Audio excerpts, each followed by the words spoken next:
Alright, here's some quick notes on how to actually find an inverse. What you do is you plug in y for f of x, they're the same thing. Then you switch your variables and you solve for y. Then you replace y with the term f inverse of x.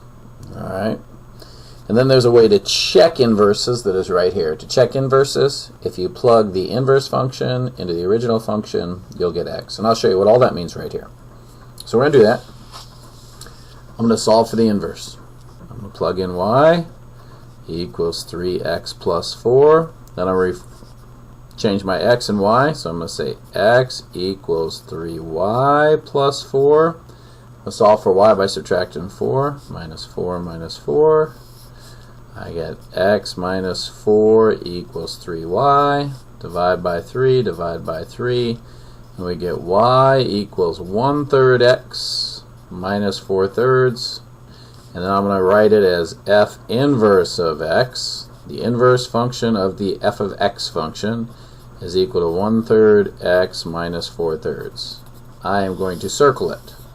And now we're going to test it using composition of function is what it's called. That means just to put them together. So to put them together, I go like this. I go f of f inverse of x. So instead of plugging in x, I'm going to plug this function into this function. So I write my 3, but I plug the entire inverse function in. I plug in 1/3 x minus 4/3, and then I say plus 4. So this whole function goes in place of the x. And notice my 3 is still there, and my 4 is still there. And if I distribute that 3, that gives me x. That's negative 12/3, which is negative 4 plus 4, and I get x. And if all you get is x, then you know it's true. Alright, so here's what we've done. We found the inverse. We use composition of functions to verify it. We should really do it the other way, and I think I will. I'm going to go, how about the f inverse of f of x equals, now we do this one, we plug that in, we go 1/3, but instead of my x, I plug in the original function, 3x plus 4. And I come back here and say minus 4/3. Distribute that in, that's x, that's a positive 4/3.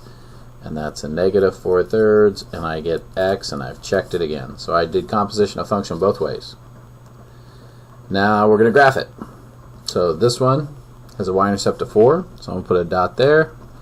It's got a slope of up 3, right 1, but I'm going to go down 3 and left 1, which is the same thing. Let's do it again. Down 3 and left 1, and one more time. Down 3 and left 1. I'm going to get a graph that looks like that for f of x. Now we're going to do this one. Let's go to negative 4/3. Negative 4/3 would be right about here. And this one is up 1 over 3. 1, 2, 3. Up 1 over 3. 1, 2, 3. Something like that. And so we can look and see even the table shows us it's an inverse because these two functions, let's label this f inverse of x, our reflection over y equals x, and the composition of function work. So we did it. Let's go through again. We're going to take all the steps we just did. We're going to replace f of x with y. Y equals 2x minus 2. We're going to switch our x and y. X equals 2y minus 2. Add 2. X plus 2 equals 2y. Oops. And finally divide both sides by 2. Y equals 1/2 x plus 1, and let's write it as an inverse. F inverse of x, that replaces the y, tells us it's the inverse function, plus 1.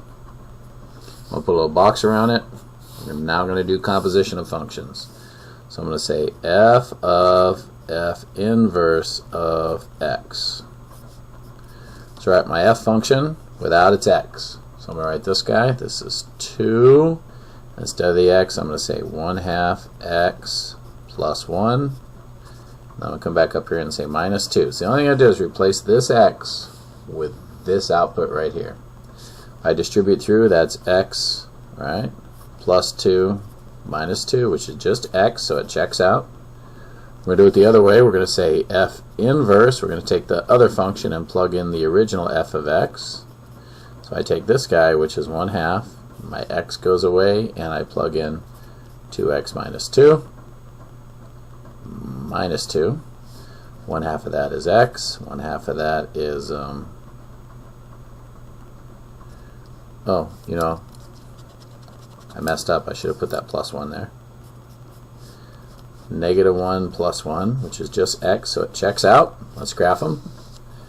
This one has a y-intercept of -2 and a slope of up 2 over 1, up 2 over 1, up 2 over 1, so a slope that looks like, oh, I missed it. Slope that looks like that.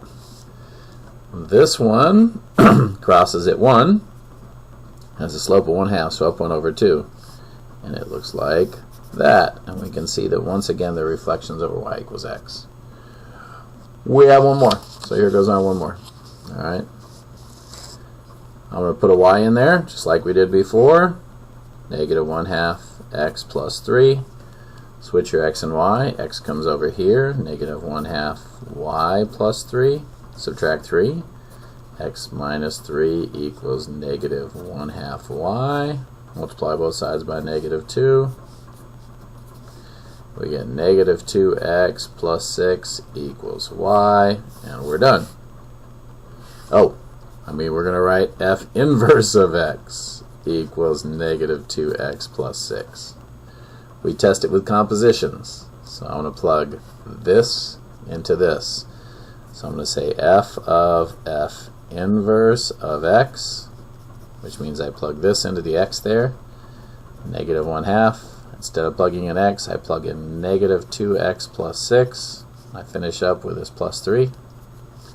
Gives me x minus 3 plus 3, which is just x. That checks. We reverse it. Now we go f inverse of f of x. So I plug in this -2, but I don't put in my x. Instead of my x, I plug in this whole function, -1/2 x plus 1. That gives me x. Oh, I didn't plug in the 3. -6 plus 6, which is just x, and it checks out. And this one crosses at 3 and has a slope of 1/2, so it looks like that. This one crosses at 6. Has a slope of -2. 1, 2, 1. Oh, did I do something wrong there? Oh, it doesn't have a slope of -1/2. A positive 1/2, a slope of -1/2, right there. So it crosses here and goes down 1 over 2. Down 1 over 2. So it looks like that. Much better. This one crosses at 6 and has a slope of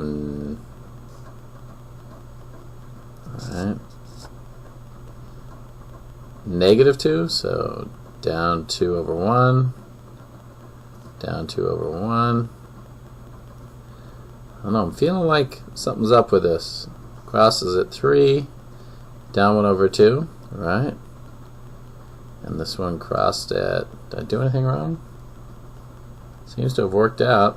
Alright, so this one crossed at 6 and down 2 over 1, down 2 over 1. It looks like this, which is somewhat of a reflection over that, I guess, but they should have crossed at the wrong spot. I'm going to stop anyway. If you find my mistake in there, let me know. But in the interest of time, I'm going to cut this at 9 minutes, and I know the vast majority of this work is right, although my graph's working out a little weird. But we'll talk to you guys soon.